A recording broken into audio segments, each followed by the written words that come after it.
Hello guys and welcome back. You're watching the Camera 64 podcast and I am your host Alfonso Chavez, and as always we're coming to you from the garage, guys, here in San Antonio, Texas. So today, guys, I didn't get a chance to make a video yesterday because I had a whole lot going on, but I am here. Today is Monday and I believe it's January 8th. Yes, January 8th, a day after my son's birthday. That was the biggest reason I didn't get to make a video yesterday. But today, guys, we're going to talk about lenses. What lenses should I get? Is that a conversation that we need to get into? And the answer is absolutely yes. So we're going to get to that right now.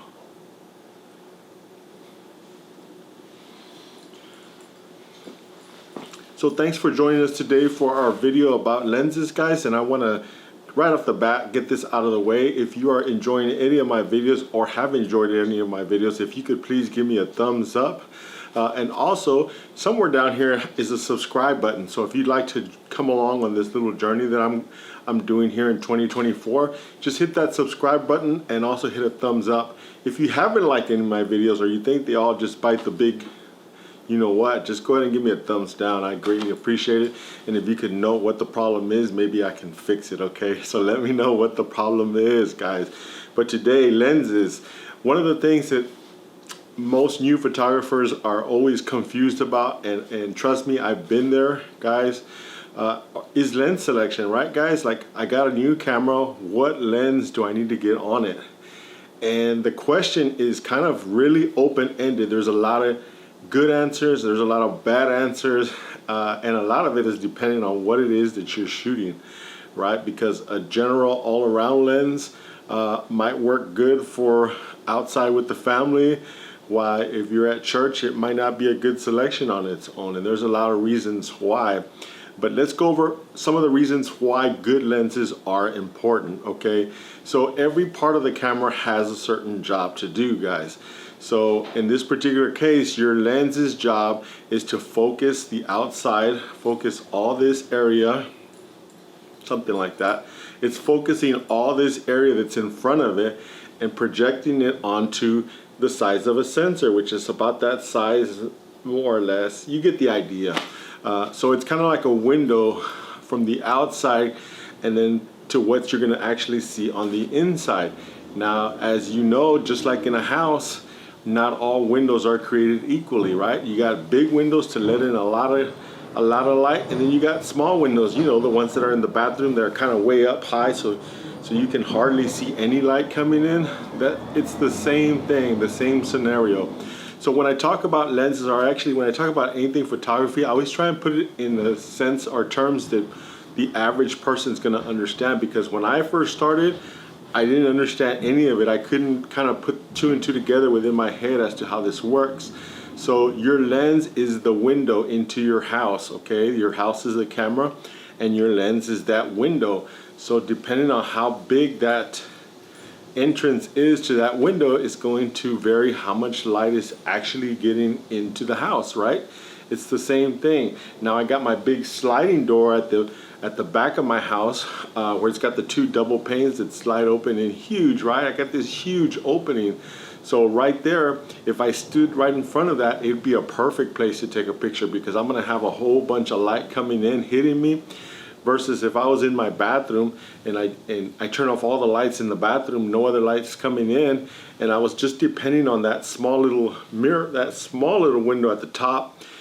Not only is it small, but it's not coming directly towards me either. So that's not going to be a good spot for me to take a picture. So that's the entire bare bones about what lenses actually do. So now it becomes a situation as to what exactly am I photographing, and do I need the glass to be fast? I'm sure everybody's heard that before. Fast glass, what does that mean? It's exactly what I just explained to you. A lens or a window that lets in a whole bunch of light is going to be considered fast glass. And the reason why is because there's so much light coming in that you've got to control it in some way or form.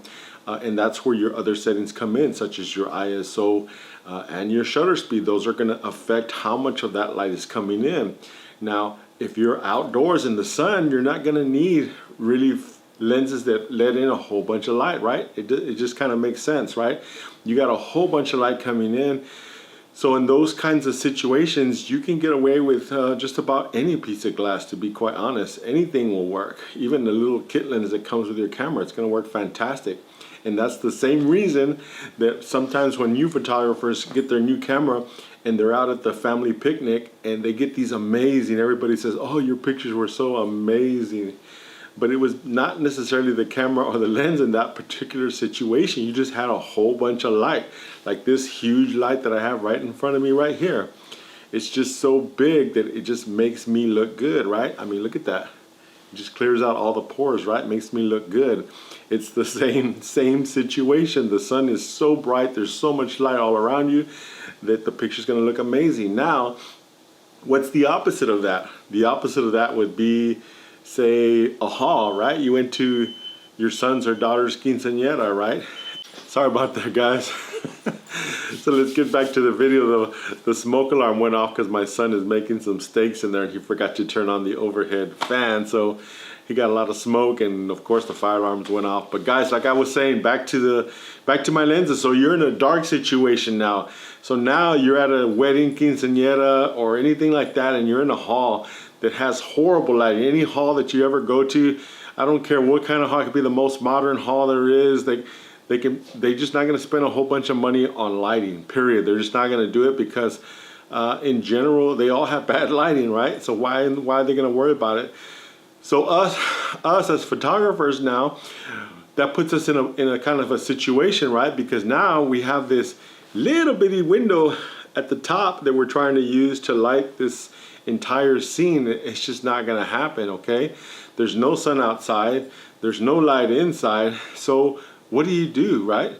So this is where things can get really tricky, guys, really tricky, because there's ways to get around it. Now you might have a lens that's not very good in low light, any 5.6 or up, and you know what I'm talking about, which would be a kit lens. If you have a kit, and let's just take for an example the Canon. I always talk Canon because that's what I own and shoot. So if I have a kit lens, which is the 18 to 55 of, I believe it's 4.5 to 5.6, right? And I try to zoom that out to 50 millimeters so I can take a nice portrait shot. I'm now at 5.6, okay?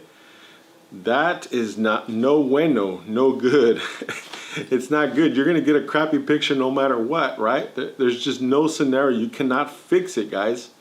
As a new photographer, you gotta understand this. You cannot fix it. It's 5.6 and you have horrible lighting just like I do here in the garage without this big old light right here, guys. It's the same scenario. You cannot take good pictures with a 5.6 or kit lens. Let's just call it a kit lens. That's why kit lens gets such a bad rap. But it's not really the, I mean, yeah, it is the lens's fault. I'm not gonna take it all away from the lens, but yeah, if I have a kit lens, let's say an 18 to 55, the same one we just talked about, and I include a flash or two, now all bets are off now, okay? And this is why it's so important that if you want to get into photography, don't spend the money on lenses right away, okay? Here's my advice.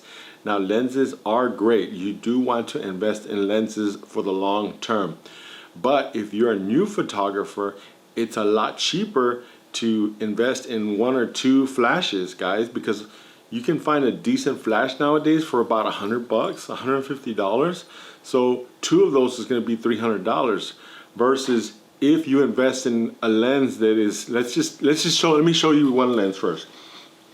So this is a lens I use for absolutely everything, guys, everything, okay? This is a 24 to 105 f4. It's not fantastic in low light.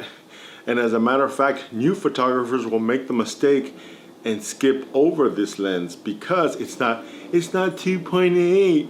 You're gonna get crappy pictures. You don't have 2.8 or you don't have 1.4. Okay, guys, if you want to believe all that mess, go for it. Go for it. But I would shoot this all day long at weddings and quinceañeras. Why? Because it's so versatile. It's 24 to 105. And here's the thing. I'm a flash photographer, okay? I use flash for almost almost everything. If the situation calls for absolutely no flash, like if I'm outdoors, then you're gonna be fine, right? This lens is gonna be fine outside like we just talked about. But if I take this indoors, if I add an on-camera flash and I add a secondary light off either to my right or to my left, guess what? This lens is fine, because the thing about light is either there's good light there or you put it there, guys. So now that you kind of get an understanding of where I'm coming from, we can talk about lenses. Now this particular lens, I recommend it to everybody, okay guys? If I was starting tomorrow as a new photographer and didn't know crap about anything, excuse me, I'm trying not to cuss here, but if I didn't know anything about anything, this would be my first lens, 24 to 105, because it covers literally everything. And if you want a blurry background, you can get it with this. All you have to do is back up, shoot it at 105 and move in as close as you can, keeping it at 105. You're gonna get really nice backgrounds. So this one is on my camera probably 90, I would say 85 to 90% of the time. This is my one lens for everything. Now, obviously there's gonna be situations where this is not gonna work. Now, if you're shooting macro photography or you need macro photography at a wedding or a quinceañera, if you're doing close-up shots of things, definitely you are gonna need a macro lens. If you wanna get close-ups of the rings, you can fake it. I have. I have faked it before, but in general, you definitely want to invest in a macro lens. So this is my bag. In case y'all are wondering, I'm pulling lenses out of my bag. So I keep these are the lenses. I usually generally keep 3 to 4 lenses. So this would be that 100 macro right here, okay? Now you can get this used. This is a very old lens at this point, but you can, I mean, these are really popular because it's one of those lenses where you need to have. It's a 100 macro, 2.8 lens. So you can shoot this not only for macro, but you can also use this as a portrait lens, okay? This is great at 100 millimeters. It's gonna give you a nice blurry background, and this is 2.8, okay? So this is definitely a lens you wanna get. If not this one, then you can also get the 60 macro, which will also work great for macro, but it's not gonna be as good for portraits. That's why I would highly recommend this 100 millimeter over it, because you can do portraits as well as macros with this lens, okay? So then next up, now, primes is one of those things where I don't recommend them right off the bat, just because they're very niche, okay guys? When you throw a certain prime lens on your camera, yes, you're gonna have very shallow depth of field.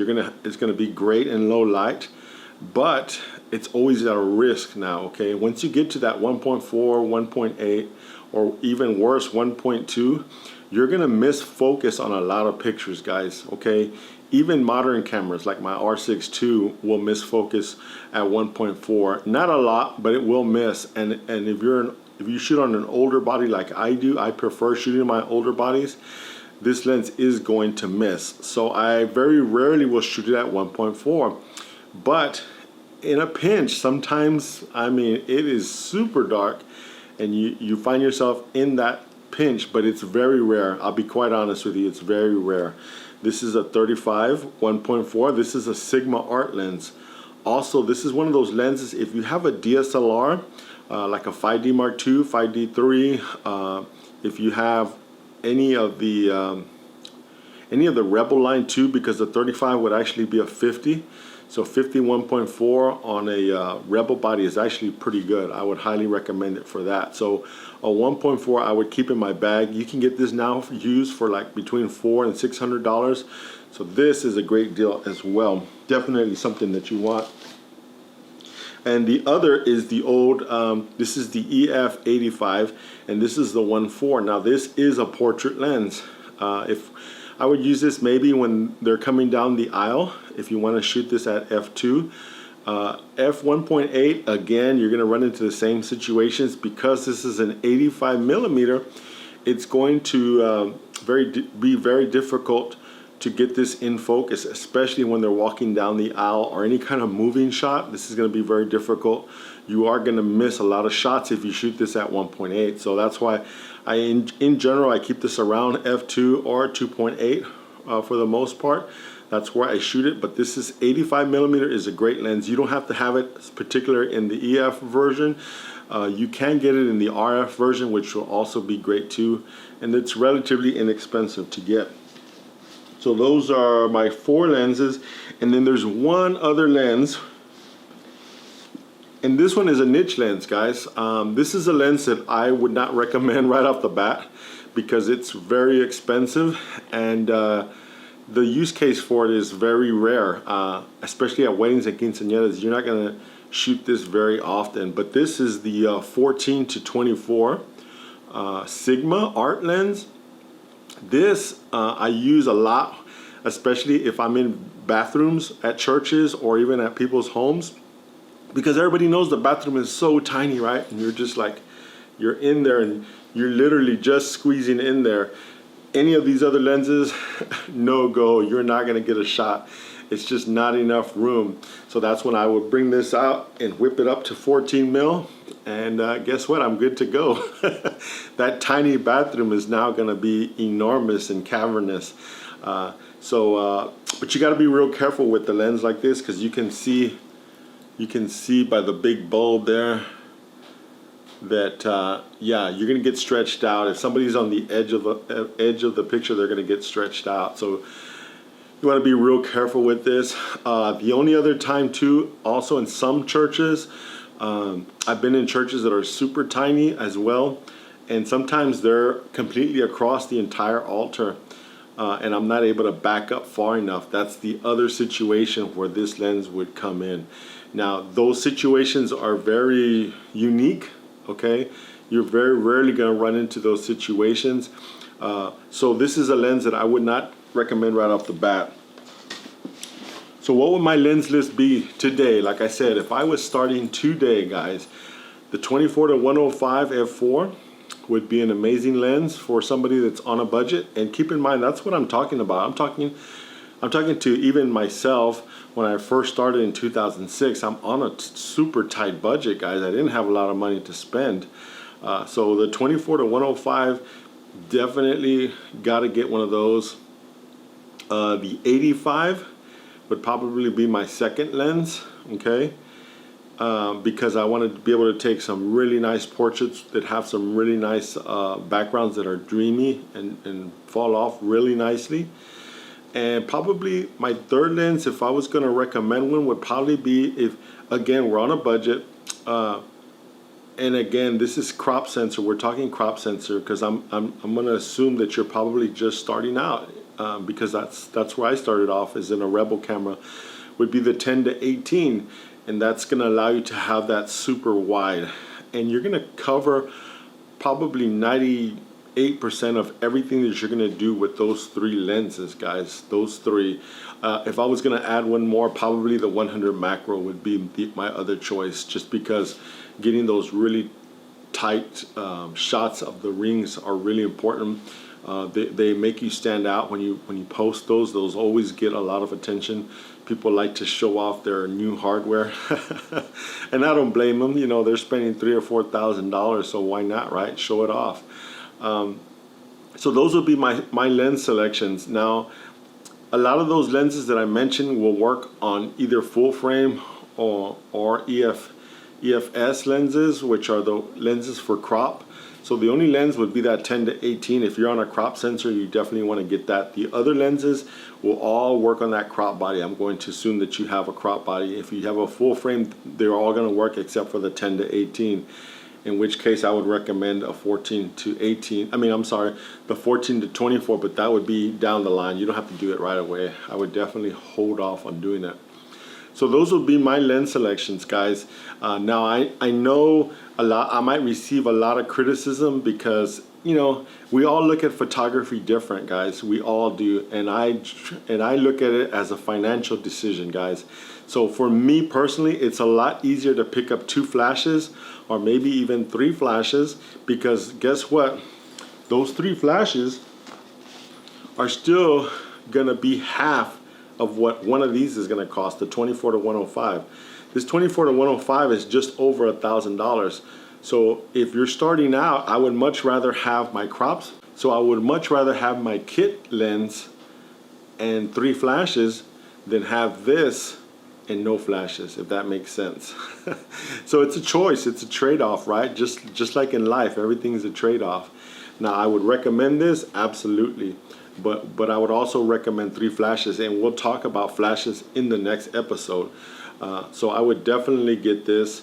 If you don't have the $1,200 or $1,300 that one of these costs, then flashes is the way to go. So we're going to talk about flashes in the next episode, guys. So I hope you're enjoying these videos, and like I said, keep in mind these videos are, I'm just telling you how it is how I've looked at the business, because like I said from the beginning, for me, the business, the photography has not been about a hobby, it's been about making money. I had to make money for my family in order for us to continue to move ahead, guys. That's where I started at, and that's where I have continued to today. So I like to save as much money as I can so I can make the most amount of money that I can. That's the whole purpose behind it. But if you're watching our videos, if you're liking our videos, give us a thumbs up. That's what we would really like, the thumbs up. Also subscribing, guys. Just subscribe for me. That would really help me out. I'm trying to get this going. I did add a subscriber. Gosh, I wish I remembered his name so I would mention him here. But thank you for subscribing. I greatly appreciate it, guys. Till next time, you take care. I've been your host, Alfonso Chavez, and as always, we're coming to you from the garage, guys. You take care, and we'll see you in the next one. Bye-bye.